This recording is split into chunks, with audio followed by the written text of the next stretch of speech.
Assalomu alaykum. Bugun aytiladigan gaplarni butun O'zbekiston xalqi bilishi kerak deb hisoblayman va prezidentimiz ham bilishi kerak deb hisoblayman. Chunki bu yashirilyapti, bu uzoq davom etishi mumkin emas. Bugun ayni vaqtlarda hammamizni o'ylantirayotgan masala O'zbekistonda havo yomonlashyapti, ekologiya yomonlashyapti, daraxtlar kesilyapti deydi. Toshkent shahari havosi ifloslanyapti. Aybdorlar qidirishga harakat qilinadi. Vazirlik, ekologiya vazirligi suskashlik qilinyapti degan masalalar bo'ladi. Men ozgina ma'lumotlarni berib o'tmoqchiman. Butun O'zbekiston xalqi bilsin. Prezidentimiz ham bilsin buni. Chunki u kishidan ham yashirishyapti atrofidagilar. Balki shunda nimadir o'zgarar. Bo'lmasa, o'zgarmasa hozir bizni o'zimizga qarshi ishlar ketyapti. Biz o'rganib qolganmiz. O'zimizni qamashga harakat qilishadi, aybdor qilishga harakat qilishadi, haqiqatni yashirish uchun. Lekin bugun endi pichoq suyakka borib taqaldi o'rtoqlar. Nimagaki? Mana hozir bugun yakshanba, hozir men Toshkentga ketyapman, o'sha daraxt kesilgan joyga. 25-oktyabr kuni kechasi obodonlashtirish xodimlari Yakkasaroy tumanidagi demak, Nukus ko'chasi va Bobur ko'chasi kesishmasidan boshlab, demak, Bobur ko'chasi bo'ylab 144 tup daraxt, majibelnikning daraxti tub bilan kesib tashlagan. Buni Toshkent shahar hokimining o'rinbosari Rahmonov, Baxtiyor Rahmonov Sultonovichmi, shunday shaxs bor, o'rinbosari bor Toshkent shahar hokimi. U kishi endi juda buyuk inson. Ular shu kishining topshirig'i asosida buzani kesib tashlashgan. Xo'p. Bu to'g'ridan-to'g'ri prezidentimizning daraxt kesishga qarshi o'rnatilgan farmoni asosidagi moratoriy talabiga zid. Ya'ni bu hokim o'rinbosari prezidentning farmoniga ham ko'ndalang qo'yib qo'ygan, qo'pol aytganda. Shu yerda ham ekologiyasiga ham boshqasiga ham qo'ydim, davay kesasan deyilgan, mana kesib tashlashdi. Endi eng qizig'i, bizda ekologiya xodimlari borib tumandagi holatni o'rganmoqchi bo'lsa, nazorat qilmoqchi bo'lsa, ular bosim ostida ushlab keltirilmagan, yaqinlashtirilmagan joyga. Hali ham shu ahvol. Buni oxiri ekologiya vazirligidan respublika inspeksiyasi borib joyda masalani o'rganib, ma'lumot tayyorlayapti. Hamma yoqdan bosim boshlanyapti. Kecha oxiri o'zimman olib, holat bo'yicha ma'lumot bilganimdan keyin buni e'lon qildim tarmoqlarda. Buni videosi Telegram kanalidagi Toshkent Land degan kanalda ham chiqqan edi. Mana shu yerda endi qanchalik ko'rinyapti. Mana kesib ketilgan daraxtlar, bu yerda bor. Arralar ham qo'yilgan. Xullas, eng qizig'i shu kecha qo'ydik. Kechqurun Toshkent Land kanalidan o'chirtirilyapti bu. Qolgan hamma mumkin bo'lganki tarmoqlarni hammasidan bosim qilib o'chirtirishyapti. Go'yoki Yakkasaroyda qurib qolgan daraxt kesilgan deb. Bo'lmagan gap, amaldagi qonunchilik bor. Daraxt kesishdan oldin qurgan bo'lsa ham uni bor botanika bog'idagi dendrolog mutaxassislarning xulosasi olinadi. Keyin ekologiya vazirligi ruxsat berishi mumkin. Hozir hech qanaqa xohlasa ham olmaga hech kim ruxsat ham bermagan. Bilmayman bu hokim o'rinbosari nima xohlayapti. Albatta bu kesilgandan keyin uni o'rniga boshqa yangi daraxt ekilishi kerak va u soliq to'lovchilar hisobidan shakllanadigan byudjetdan yana pul ketkaziladi. Byudjet puli shu ishlarga sarflanadi. Bundan kim manfaatdor o'zi? Ko'karib turgan daraxtni kesib, uni o'rniga boshqa ekishdan, shuncha xarajat qilishdan kim manfaatdor? Hurmatli o'sha hokim o'rinbosari Baxtiyor Rahmonov, siz buni balki xalqqa tushuntirib berarsiz. Nega bunaqa? Bu sizni birinchi marta emas bunday qilishinglar. Endi nima bo'lyapti? Biz buni tarmoqda e'lon qilyapmiz. Kedi chiqyaptimi? Bizi respublika inspeksiyasi xodimlari u yerda, joyida. Hozir endi demak, o'sha Baxtiyor Rahmonov hokim o'rinbosari va janob Uzavto sanoatda uzoq yillar rahbarlik qilgan hozirgi Toshkent shahari hokimi Shavkat Umurzoqov boryapti va bizga bo'ldi. Biz urush ochdi, ekologiya bizga degan masalani qo'yyapti-da. Ana bizni respublika inspeksiyasidan borib o'rganish qilayotgan xodimimiz Nurbek ismli yoqasidan olib, milliy ichki ishlarga topshiriq berib, telefonni oldirib qo'yapti. Mana bosim o'tkazish yo'li. Bu tumandagi xodim emas, bu respublika vazirligining xodimiga bu Toshkent shaharida hokimiyat qilayotgan ish mana. Ochiqchasiga, qizig'i bilasizmi nima? Prokuratura, bosh prokuraturadan boshlab shahar, tumanda ichki ishlar hammasi tomoshabin bo'lib turibdi shu yerda. Prokuratura o'zi ko'p ishlarga tomoshabin bo'lgan. Bundan keyin ham tomoshabin bo'lib o'tiribdi. Faqat eng oddiy, orqasida hech kimi yo'q, kambag'al fuqarolarni ekologik yo'nalishda huquqbuzarlik qilsa javobgar qilyapti, lekin asosiy katta huquqbuzarliklar hokimlarda o'rinbosarlarning qilgan qonunbuzarliklari ko'z yumilyapti. Bu narsa Quvasayda ham kuzatildi. Mana yilni boshida Ko'klamda Quvasay shahrining hokimi juda ko'p daraxtlarni kestirib, surdirib tashlagan, ko'chirtirib o'z boshimchalik bilan. Borib o'rganib, chora ko'rish bo'yicha hamma materialni prokuraturaga beryapmiz.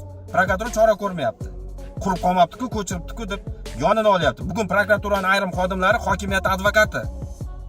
Toshkent shaharda ham katta ehtimol bilan afsus, biz hozir kimga ishonishni ham bilmaymiz o'zi, kimga suyanishni.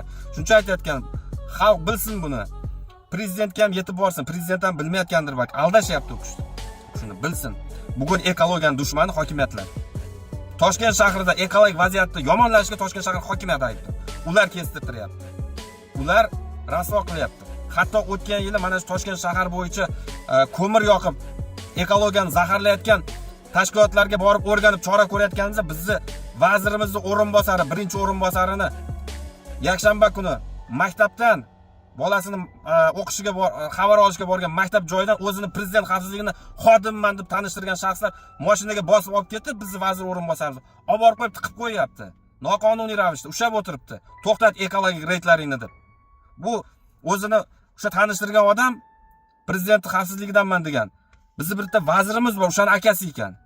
Biz qancha yozdik, prezidentgacha boshqagacha hech kim chora ko'rmadi. Mana ahvol. Vazir o'rinbosarlarimiz ana mafiyalarcha odam o'g'risi kabi o'g'irlab olib ketib qolinsa, mana bu yerda inspeksiya xodimlari chora ko'ramasa, kiritilmasa, ana yoqasidan olib telefon olib qo'yilsa respublikalarga zo'ravonlik qilib, bu yoqda Navoiy Azot ham rosa o'yin qildi. Butun shahar aholisini zaharlayapti. Uni o'rganib chora ko'ramasa, butun vazirlikni ana tarqatib yuboraman desa, bunaqada ishlar bo'ladimi o'rtoqlar? Mana bilib qo'ying. Ekologiyani dushmani kim o'zi aslida? Mana shu gaplardan keyin mayli endi. Bizni peshonamiz bu yerga nima kutib turibdi, to'g'risi. Mana 2-3 yildan beri yurdik, o'rganyapman, harakat qilyapman, lekin ishlashga qo'yilmayapti. Ochiq. Hozir mana Toshkent shahar o'sha daraxtlar kesib ketilgan joyga hozir boryapmiz. Boraman o'zim ham. Mayli ko'ramiz. Bizni yerda nima kutib turibdi bilmadim. Balki shu gaplardan keyin baribir Toshkent shahar prokuraturasi ham boshqasi ham hokimiyatni izmidan chiqa olmaydigan bo'lib qolgan. Baribir bosim qiladi, boshqa bizni yonimizni baribir olmaydi. Biz shunchaki qonuniylikni xohlayapmiz, xolos. O'sha prezident farmonini talabini bajarishini xohlayapmiz, xolos. Lekin men hozir yana aytaman, mana shu hokim o'rinbosari Toshkent shahari prezident moratoriy talabini buzib, odamlarda norozilik keltirib, eng qizig'i u hokimiyatdan ham emas, prezidentdan norozi bo'ladi odamlar. Bilmayman, shu prezident obro'sizlantirishdan bular kayf qiladimi, men tushunmayman. Nimadir qilmoqchi bular. Mana shunaqa hozir real vaziyat shu aslida, lekin hozir endi katta ehtimol bilan biz o'zimizni aybdor qilib, soxta guvohlar topib, menimcha qamash harakatlarini qilsa kerak. Balki bir necha kundan keyin ko'rinmay qolsak, ekologiya yo'nalishida chiqishlar qila olmasak, gapira olmasak, boshqa qilmasak, qamalib ketsak, shu sabablari nima bilan bog'liqligini bilib qo'yish kerak va men juda ham qattiq xohlagan bo'lar edimki, Saida Shavkatovna hech bo'lmasa bu vaziyatda xabardor bo'lish kerak. Haqiqatda ozgina tagiga yetish kerak. Qiziqish kerak Saida Shavkatovna. Prezidentimiz Shavkat Miromonovich o'zlari tashabbus qilib joriy qilgan moratoriy talabi. Biz faqatgina shuni amalda ishlashini xohlayapmiz, lekin joylardagi mana bu rahbarlar ochko olaman deb, bilmayman nima qilaman deb yoki byudjet pulini asossiz sarflashdan nimadandir manfaatdormi, biz bilmaymiz buni. Buni o'sha ishonchli bo'lgan idoralar o'rganish kerak. Agar shunday idoralarda shunday vijdonli odamlar qolgan bo'lsa, men to'g'risini aytsam, hozir bilmayman kimga ishonishni. Toshkent shahar prokuraturasiga ham ishonmayman to'g'risi. Raski tomoshabin bo'lib turgandan keyin, shuning uchun biz jamoatchilikdan yordam so'raymiz, ko'mak so'raymiz. Qaysidir yo'llar bilan albatta bu o'sha davlatimiz rahbariga, prezident administratsiyasining rahbariga yetib borishi kerak. Mana shu murojaatimiz yetib borishi kerak. Bilmadim endi u yog'iga, xullas. Bu ketishda kelajak hech narsa bo'lmaydi to'g'risi. Bu ketishda qonunlarga ishonch ham bo'lmaydi. Bu ketishda hech narsaga ishonch qolmaydi. Bu ketishda bu mamlakatda aqlli odamlar tark etishni boshlaydi. Bu ketishda bilmadim, bu kimlar bilan qoladi? Bu ketishda bu mamlakatda tabiati o'ladi, kelajagi bo'lmaydi. Biz istagimiz shu. Biz aytgan ma'lumotlar, marhamat, tekshiringlar. Har bittasi bo'yicha faktlar yetarli, dalillar yetarli. Menda marhamat, vakolatli, men xolis o'rganaman degani bo'lsa, marhamat, hamma faktlarni taxlab beramiz. Men topib beraman taxlab. Hammasi asosli. O'shandagina nimadir natija bo'lar. Men jamoatchilikdan bizni o'sha daraxt kesishga zo'r bel bog'layotgan hokim o'rinbosar Rahmonovdan, Toshkent shahar hokimidan, ekologiyaga dushman bilan qarayotgan u kishilarga ochiq savollar qo'yilishini xohlayman. Har kim savol qo'ysin. Birinchi savol, davlat byudjetini asossiz sarflash. Ko'karib turgan daraxtlarni kestirib tashlab, o'rniga boshqa daraxtlar ekib deb xalqni byudjetini bunaqa sarflashdan nima manfaatdorlik bor? Bu birinchisi. Ikkinchisi, prezidentning moratoriy talabini oyoq osti qilishga kim vakolat bergan sizlarga? Uchinchisi, qonunbuzarlik qilib, zo'ravonlik qilib, uni buni militsiyaga aytib tiqtirish, telefonni oldirib qo'yish va hokazo qilish. Ya'ni siz kabi boshqa ham o'zini davlat xizmatini qilyapti. Bunga sizga kim huquq bergan? Qayerdan olyapsizlar jur'atni? Mana shu 3 ta savolga javob bering. Qolganlardan ham so'rayman, sizlar ham savol qo'yinglar. Sog' bo'linglar. Omon bo'lsa ko'rishamiz yana.